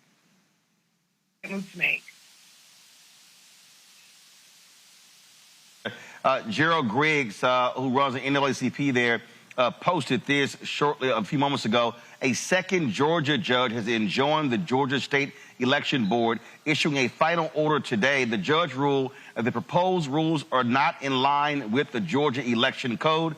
The Georgia NAACP was one of the intervening plaintiffs in this case. Here you had these nutcase MAGA folks who decided that, oh, let's actually do hand counting of ballots in Georgia. You even had Georgia election officials, Republicans, said, that's just dumb. We can't sit here and count ballots by hand. It goes to show you what happened after the last election when Steve Bannon, who's sitting behind in federal prison right now for contempt of court, when they said we're going to take over school boards and election boards, this is what they wanted to do by taking over the election boards. They wanted to control the elections. And here the court saying, ain't going to happen in Georgia. Absolutely. You know, Gerald Griggs does an outstanding job over there at the NAACP. But this is why I don't understand why Democrats let Republicans take this term lawfare. Because what we're seeing in all of these cases is lawfare for Republicans on the institution of the right to vote. This is what voter suppression looks like in 2024. It's no longer Bull Connor standing outside with dogs and hoses. It's no longer troops being needed to send people in and out. These battles are happening in courtrooms and in state houses around the country. And what we're seeing, as Reverend Jackson has said for decades, that voter suppression is about skimming. All you have to do is get 1 out of every 100 people, let's say, to step out of line or to not be able to vote. And when you expand that out, that turns into 1,000, into 10,000, to 100,000, to 1 million people who are thereby disenfranchised. And when you do these schemes, state by state, district by district, just trying to skim off those small numbers of votes, that's how you end up with a phone call where a former president is saying, please find me 11,280 votes in order to swing an election. So we have to be cognizant of what they're working on, and we have to redouble our efforts, understanding that the Trump Supreme Court is going to fight with tooth and nail to maintain voter suppression, but also for people who ask this question, well, what exactly has the Biden-Harris administration done for black people? This is what it means to have a Department of Justice and a Civil Rights Division that is willing to fight for its community, as opposed to Jeff Sessions or Bill Barr, where they can actually take the municipalities to court and win back the right to vote for individuals. Folks, now we ready? Okay, cool. All right, y'all. Again, one of the groups that have been on the ground, not just here in North Carolina, but all across the country, is Black Voters Matter. We've, of course, had Latasha Brown, Cliff Albright on our show on many occasions. Saeed Jasmine is sitting with us right now. Glad to see you here, man. Yes, so what's happened? Tell us what y'all doing in the Tar Heel State. Oh, man, we're doing a lot. Thanks once again for allowing this opportunity. Shout out to everybody here. Viking pride, Viking pride, Viking pride. I'm an Aggie, but I show love. Hold on, that was a little weak there. I'm just saying, you shouted it out and like 3 people woke up. You know what? That's true. So why don't you do that again? Because, I mean, I don't want everybody, they're like, yeah, Viking pride, Viking pride, Viking pride. That's what y'all sounded like. I'm just saying. So you want to do that again? Let's do it again. Y'all ready? Viking pride, Viking pride, Viking pride. All right. Well, I'm so glad y'all did better the second time, because, go ahead. Well, listen, we got to be excited because tomorrow we're going to actually have an early voting march right here on this campus starting at 3 p.m. Okay. 3 p.m. So we'll be here. So that's part of the work. We will be here. Wish we could be here for that. We're going to be in Rocky Mount. Well, here's, why don't y'all do this here? Why don't y'all actually shoot some of the video and then send it to us? We can run it. Because we're at Rocky Mount tomorrow, where I'll read the church later. Then we're at Fayetteville State on Friday. But go ahead. Yeah, absolutely. So tomorrow's early voting. Like, are y'all excited? Yeah. Who plans on voting tomorrow? Yeah. Everybody's hands should be up. I know I plan on voting tomorrow. I live in Pitt County, Greenville, North Carolina. Shout out to Congressman Don Davis over there.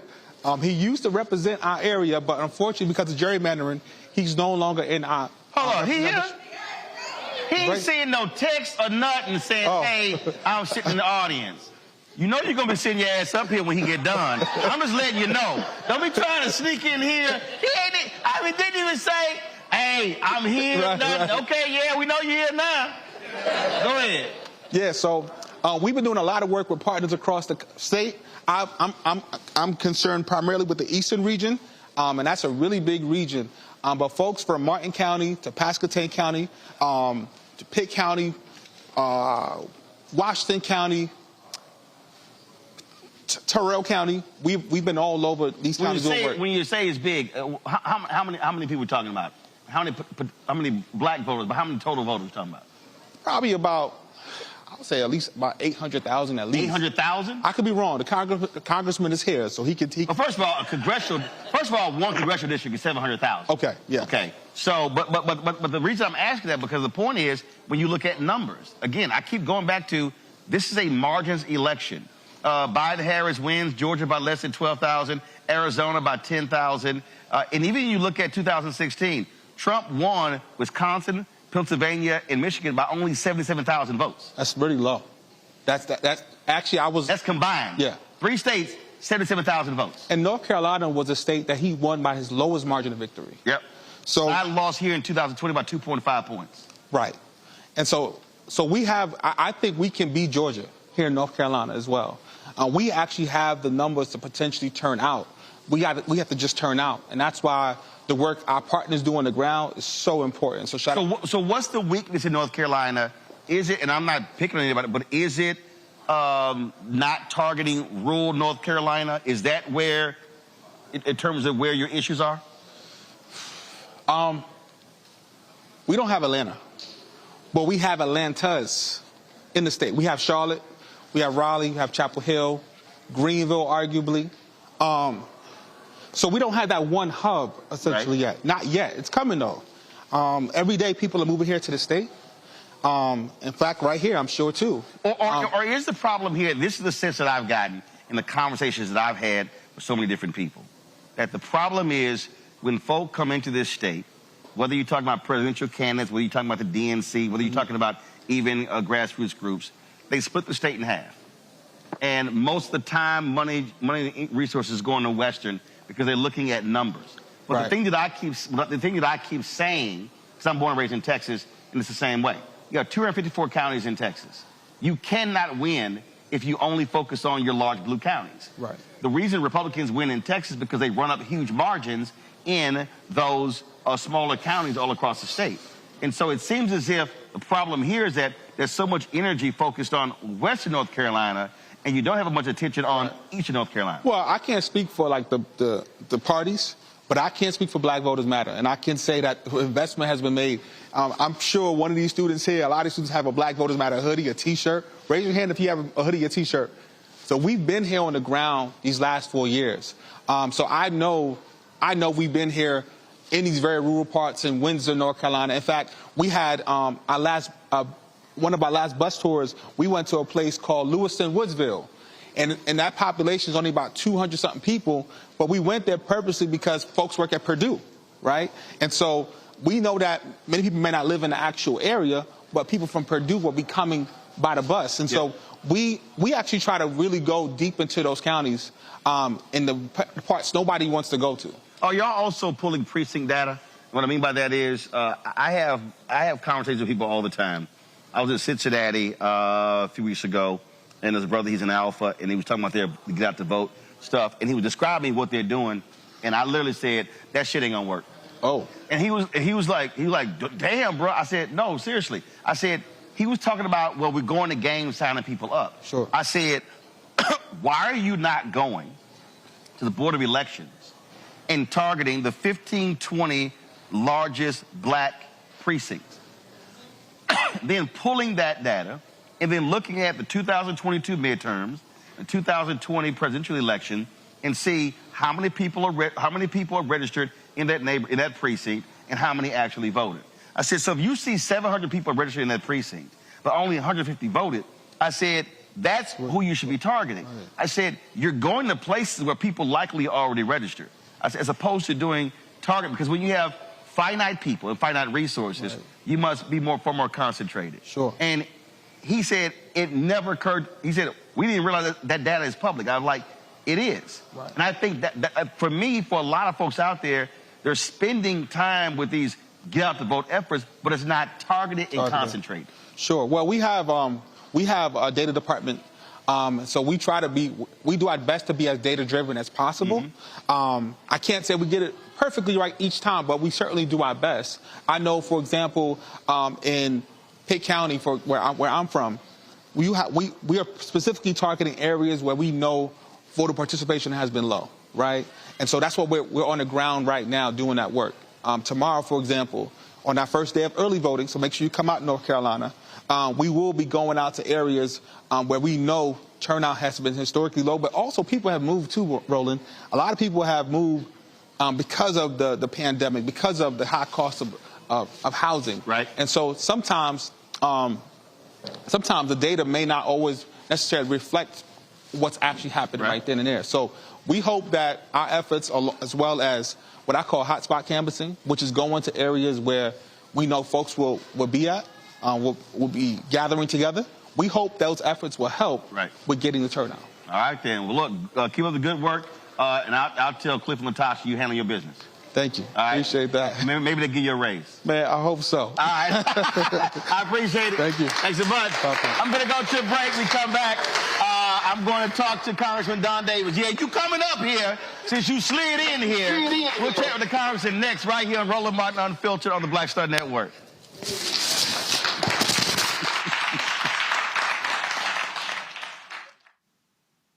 I get it.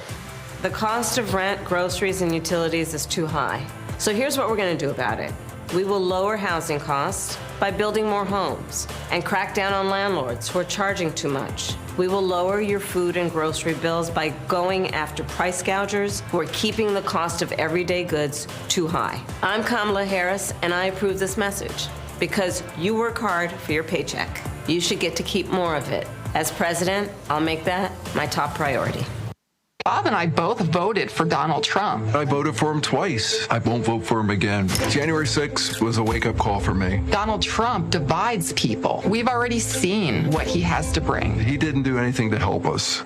Kamala Harris, she cares about the American people. I think she's got the wherewithal to make a difference. I've never voted for a Democrat. Yes, we're both lifelong Republicans. The choice is very simple. I'm voting for Kamala. I am voting for Kamala Harris. IVF is a miracle for us because it allowed us to have our family.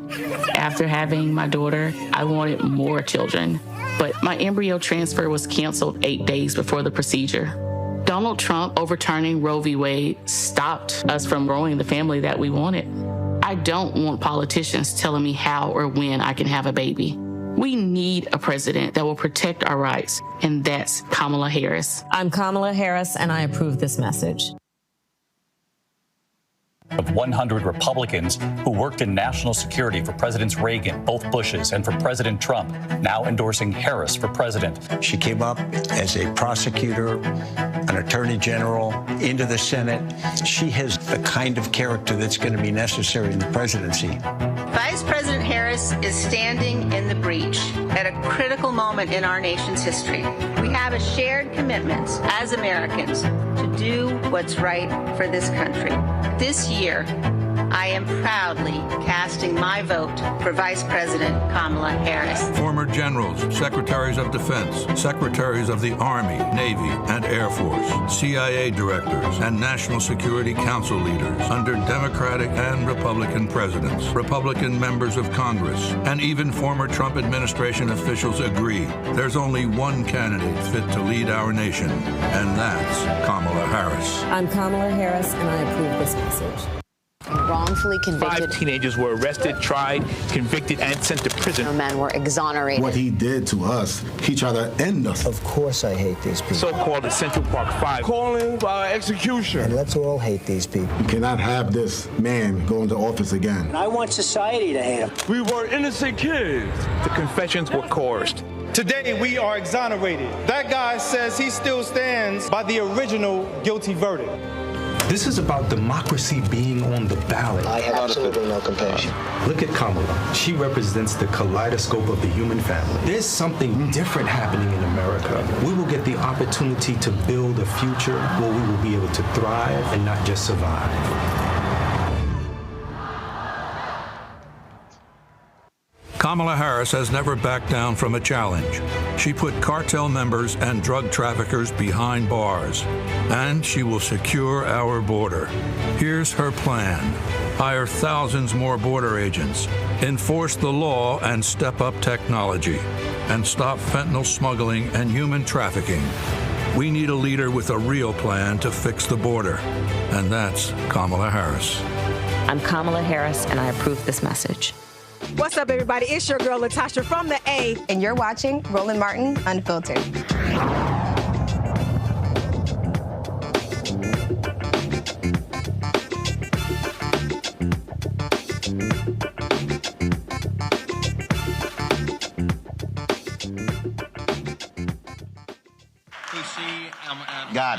Got it.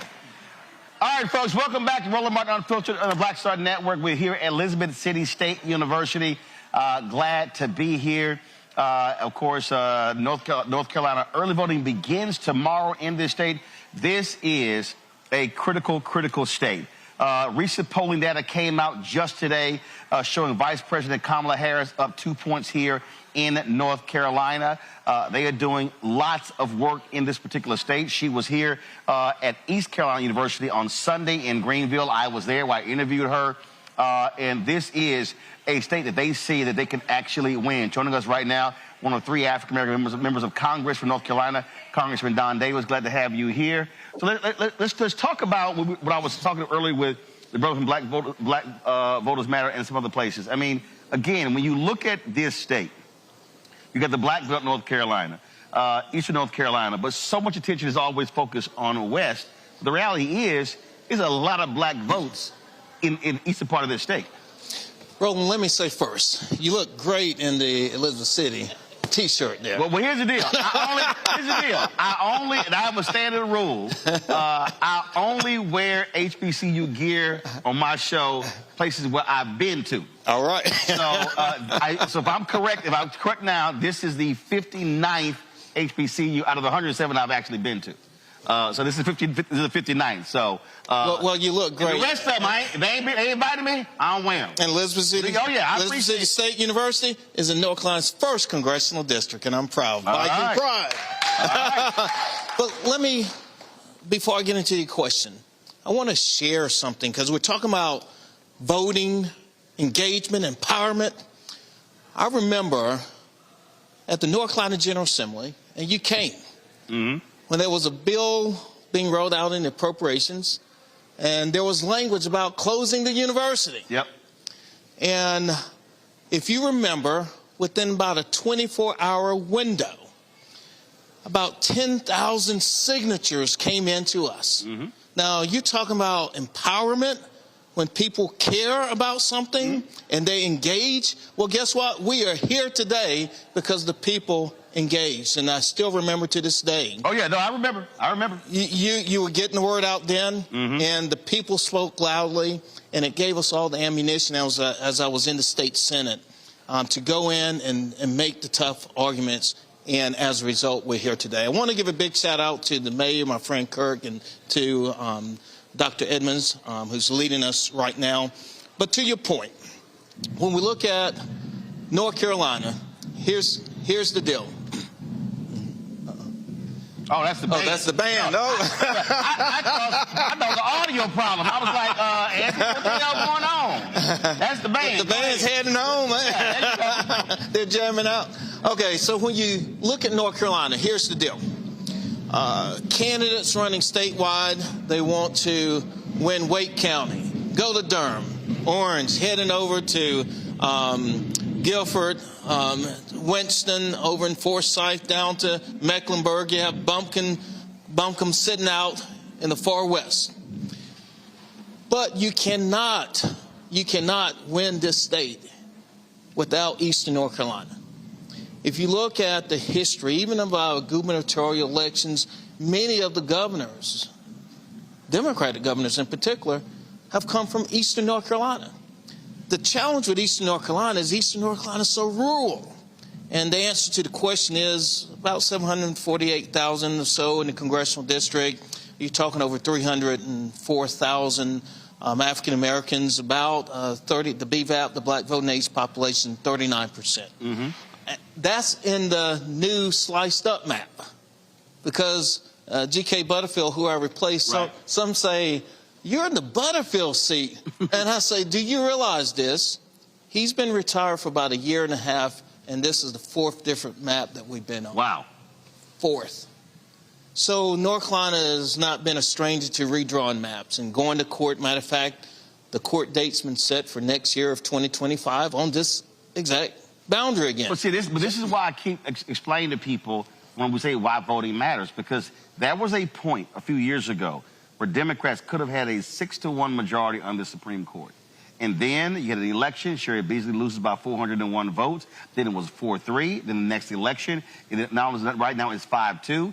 You had Republicans trying to target Justice Anita Earls because she gave an interview talking about diversity. And so when we're talking about the court, we saw what happened in Wisconsin. When the Democrat won there and flipped it 4-3, that's how they targeted political gerrymandering, brought ballot drop boxes back. And so when you use your voting power and then you control the Supreme Court, now when laws are passed, they could shut them down or they can actually they can ratify them as well. So all these elections matter. That's right. I'm going to use an analogy of sports because we're in football season and so forth right now. The judges are like the referees. I mean, they're making the calls, the interpretations. So that's so essential. And when we look at democracy overall, and when we go to the polls to cast our votes matter. And often, unfortunately, sometimes we don't pay attention to the judges. And that's why it is so important for us to pay attention to judges at every single level. And I want to be clear, I've been supportive and I've shared my support. I was glad to see our vice president in Eastern North Carolina, East Carolina University. But we're going to take that vice off of vice president and make her president. And back to the point, there could be a couple of appointments sitting behind this. So I'm going to say this. It's good to see you here, but I really have been on a mission. And I think all of us, the eyes across the country, all kind of eyes are looking at what's going to happen in North Carolina. And when you really then peel back the onion, a lot's going to depend on what happens in Eastern North Carolina. So which is why, so I'm going to throw this here. I was there Sunday, and I really do believe that, and I haven't seen it at one of these campuses. And I know homecoming with a lot of the schools, but I believe between now and November 5th, the vice president's campaign needs to do one of those rallies on an HBCU campus. It needs to be either this campus or Fayetteville State. And so you going to push them to do that? We're going to keep pushing. Okay. I've been, you heard the music, the band leaving. We've been beating the drum on this. Okay. And they responded. They came to Eastern North Carolina, to East Carolina University, but I hear loud and clear HBCU. Oh, absolutely. Last question. And of course, all these political people, I hate a lot of political talk in D.C., But Republicans, I'm gonna throw you a curve here. So Republicans are floating in D.C. that if they control the House, you're gonna flip to their side. They literally are circulating that in D.C. Well, this is the first I've heard of that, but I want to be very clear that I'm a registered Democrat. I've been a part of this party, and we're working hard every single day for the people of Eastern North Carolina. And I really try to follow and listen to my constituents. This district, as I've shared before, I mean, it's changed. And it continues to get sliced up and sliced up. But what that means to me is I still need to listen to constituents and figure out what's important to them. So often in Eastern North Carolina, if you're east side 95, northeast, you feel left out often of the process. Got it. And for me, it's been so important to be a strong voice, to tell the stories. But, you know, I will be very clear and plain spoken. And that is, I am about fighting for constituents. And that's what I've done. Well, it was a couple of black Republicans, they were some meetings in D.C., and I was like, I said, next time I see him, I'm going to ask. I said, I don't do y'all rumors. I said, so I don't do rumors. I ask folk direct. So I told both of the brothers, I was like, yeah, I'm going to ask. This is the first I've heard of it. Well, I'm just letting you know what the some Republicans are trying to float out there. But again, but that's also electoral politics, how they try to play games as well when it comes to the vote. Because what people don't realize, every House seat is up every 2 years. So you on the ballot in November. That's right. That's right. And at the end of the day, Roland, you know this. You understand this. I mean, we're not going to agree all the time on every single issues, you know, but there are core things that we are going to agree on and we're going to work through. I mean, right now, Project 2025, are you serious? We want to abolish the Department of Education? Are you kidding me? You want to get rid of Head Start? Are you serious that you want to limit and restrict public housing? I mean, come on, give me a break. North Carolina, all the attention you've been talking about, western part of the state. Now, we've had our fair share of natural disasters in the east. So it's a surprise in the west. They want to get rid of the National Weather Service. Now, that's dumb. To privatize it. I mean, because they don't believe that climate change is real. Well, there was a story that I saw, it was done a couple of years ago, of the number of people who moved to Asheville. They said because they were afraid of climate change, and they said, hey, it's not going to impact us here. And it did. So the reality is climate change can impact you wherever you are in this country. But let me share this with you, Roland. So we fought for over a decade in the North Carolina General Assembly to expand Medicaid. I went to D.C. thinking it was going to be done before I left. Went to D.C., became a member, a co-chair of the State Medicaid Expansion Caucus in D.C. because there's still many southern states that hadn't expanded. So we went to work, continued fighting. We finally expanded it. Here's where I'm heading. In Eastern North Carolina alone, with that expansion is the opportunity as it builds up for 95,000 Eastern North Carolinians to have access to care. And when you build it up, another 3,000 jobs. We are the sickest in the state. We have the most health care disparities in the state. We have the greatest educational needs in the state, the gap that exists, and our economy is sluggish. When daggone it, North Carolina catches a cold, Eastern North Carolina is in ICU. Well, and here's where I'm heading with Project 2025. You're talking about getting rid of the Affordable Care Act. You're talking about the state of North Carolina being in ICU, and if that's the case, we don't have a chance. Well, I tell them, you can't tell me you pro-life if you don't want folks to have health care. That's all I'm saying. Congressman, we appreciate it. All right. Thanks so much. All right, then. Try to sneak in there, but I got you in there. I want to go to Camille Winbush. Hold up. You're still hooked up there, so take the microphone off there. Camille Winbush is National Director of the Campaigns and Field Programs, Lawyers Committee for Civil Rights Under Law. Camille, glad to have you here. I still got my panel here is Camille. Camille, explain to folks about 1-866 Our Vote. Early voting starts here tomorrow. It's already starting in Georgia. It's already been happening in Virginia. And you're seeing the efforts to stop folks from voting. That's what y'all are focused on, right? Absolutely. So 866-OUR-VOTE is the election protection hotline, and we are available year-round to support voters who may have questions or problems voting. We operate with trained legal volunteers who are able to assist voters whenever they have issues. We've got convenient ways for folks to reach us, where they can call us, they can text us, they can reach out to the web chat, they can find us on FaceTime, Facebook Messenger, as well as on WhatsApp. And so that's a really great way for folks to reach out if they have issues with, maybe they don't know where their absentee ballot is. Maybe they don't know where their early voting location is. Maybe they have an issue with their voter registration. Maybe they show up at the polls and they felt that the poll worker treated them inappropriately. There's a place for folks to come. We're able to walk them through their issue, listen to them, report it into our database where we're tracking all of these issues.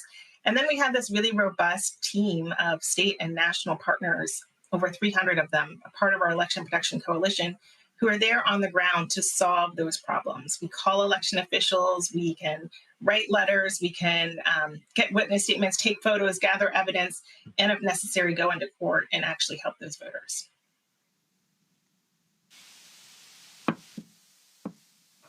Again, you say it's year-round, and when are you most active? Obviously, Election Day. But just give folks out there a sense of the kind of calls y'all actually get and some of the crazy stuff that's happening out there when folks are voting. Yeah, so we, of course, are scaling up. This is our prime time. We found in 2020, a lot of voters had actually shifted. We used to get all of the calls, the bulk of the calls happening on Election Day. But now with the increase in popularity of early voting, we get a ton of calls in October. We had over 250,000 calls last in 2020, our last presidential election. And we see a whole range of issues. One of the examples that I like to show about the hotline is how they can be effective.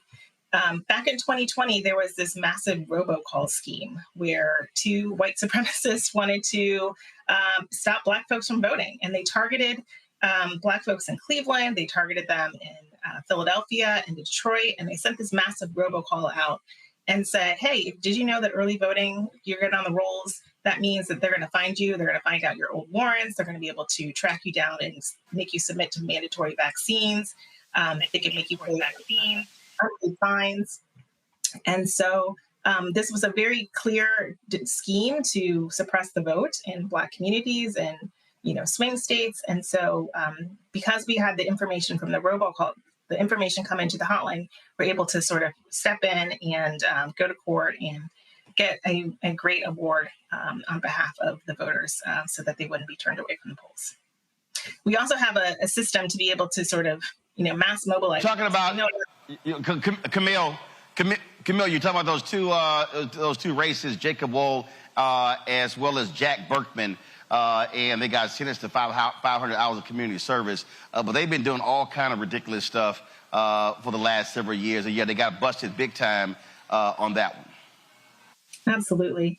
We want to make sure that voters this election know that there's a lot of maybe misinformation out there, that maybe just folks who are deliberately scheming to deprive them of their right to vote. And so it's really great to be able to have a trusted messenger. We are a nonpartisan hotline.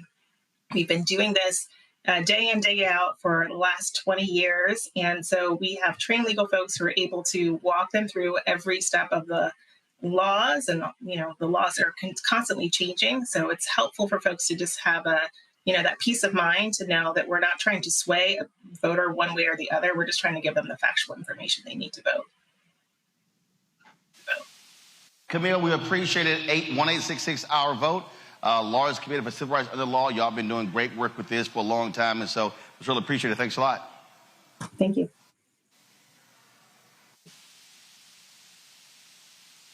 Rebecca, with early voting starting in this state tomorrow again, I can't say it enough that this state, and I'll be very clear, this state could very well put Vice President Kamala Harris over the top. She wins North Carolina. That changes the game when having to win one of that so-called blue wall of Michigan, Wisconsin, and Pennsylvania when it comes to electoral college votes.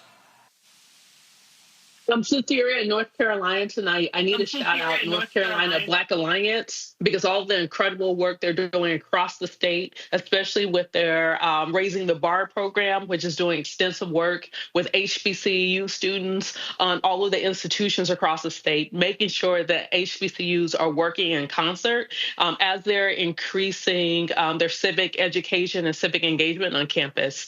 One thing to note is that some of our students with North Carolina Black Alliance was able to secure an early voting location, a polling site on their campus at North Carolina A&T. A&T is 19,000 students. And so earlier in the broadcast, Roland, you talked about how the congressional district was split, how A&T was split across 2 congressional districts, but it also happened in the state house races as well. Both, I believe, the state house and the state Senate side, North Carolina A&T was split into multiple parts. So I say all this is that North Carolina has a real opportunity to actually get out, show up, and vote. And it's so important that people do this, especially when we know that the scheme in North Carolina, the state legislature was very clear. They were caught on audio, they were caught on tape when they said that they were surgically trying to remove as many Black voters off of the rolls to split up and dilute Black political power by breaking up communities as redistricting was occurring in North Carolina. And to the congressman's point, he's still is still going to be impacted by this constant redrawing of political districts in North Carolina. So I say all this. I try to tell voters, especially those who are skeptical, I'm not going to tell you to vote because people bled and died literally for your right to vote. I'm encouraging you to vote because there are people who are actively trying to stop you from voting. If there isn't any other reason, it's because someone doesn't want you to vote. That's why you should turn out to vote in North Carolina. Elections are about math. I said earlier, elections are about math. And here's the math, again, to understand this election here. When I look at the numbers, Wisconsin, 10 electoral college votes. Michigan, 15 electoral college votes. Pennsylvania, 19 electoral college votes. North Carolina, 16. And so we talk about what's happening with Muslim vote in Michigan. The reality is this here. If Vice President Harris loses Michigan and wins North Carolina, there's still a pathway to victory. And so that's why this is important. There are more electoral college votes here in North Carolina than in Michigan and Wisconsin.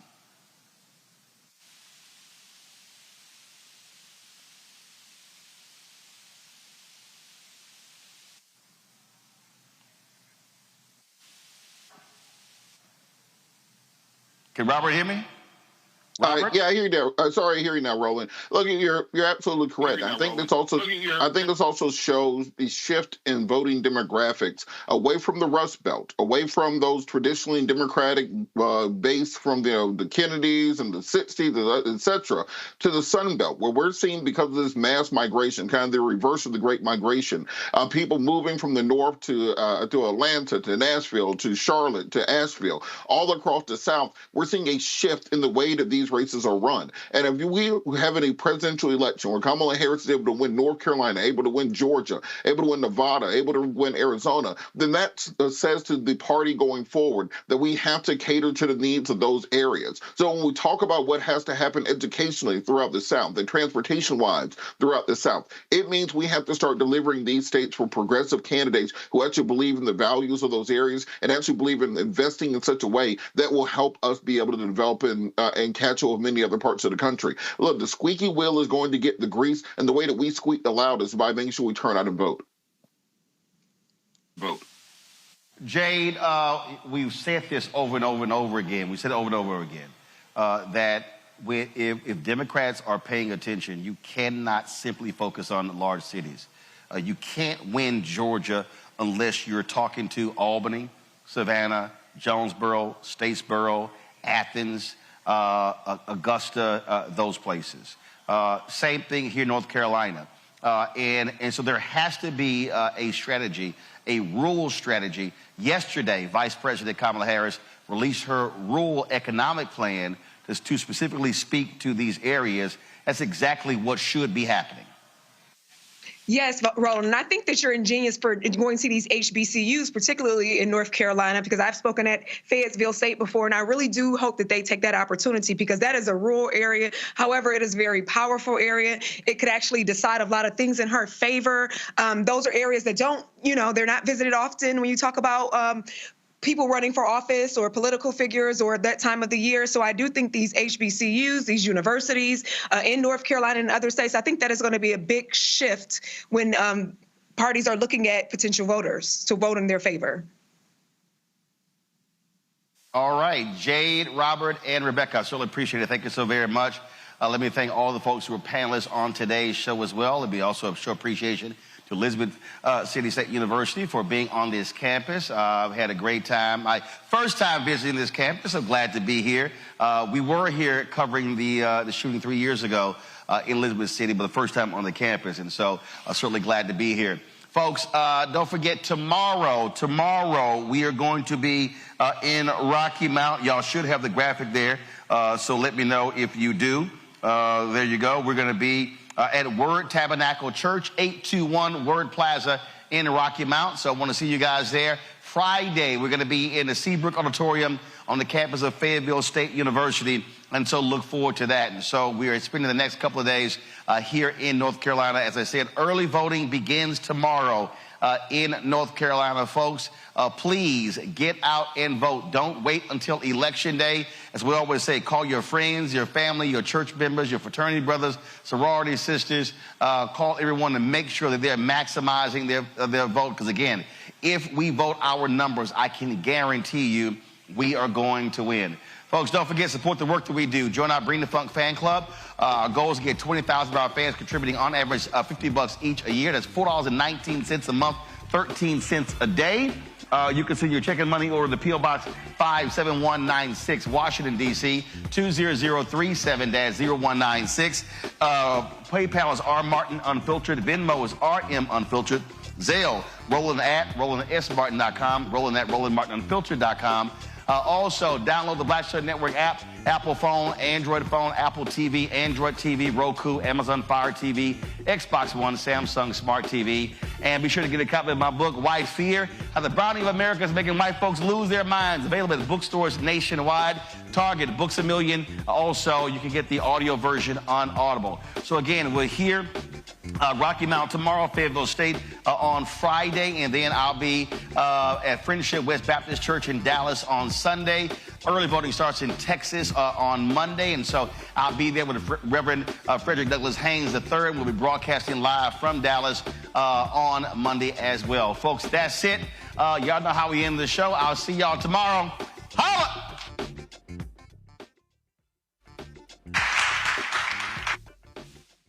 Black Star Network is here. Oh, no punch! I'm real revolutionary right now. Thank you for being the voice of Black America. All momentum we have now, we have to keep this going. The video looks phenomenal. See, there's a difference between Black Star Network and black-owned media and something like CNN. You can't be black-owned media and be scared. It's time to be smart. Bring your eyeballs home. You dig?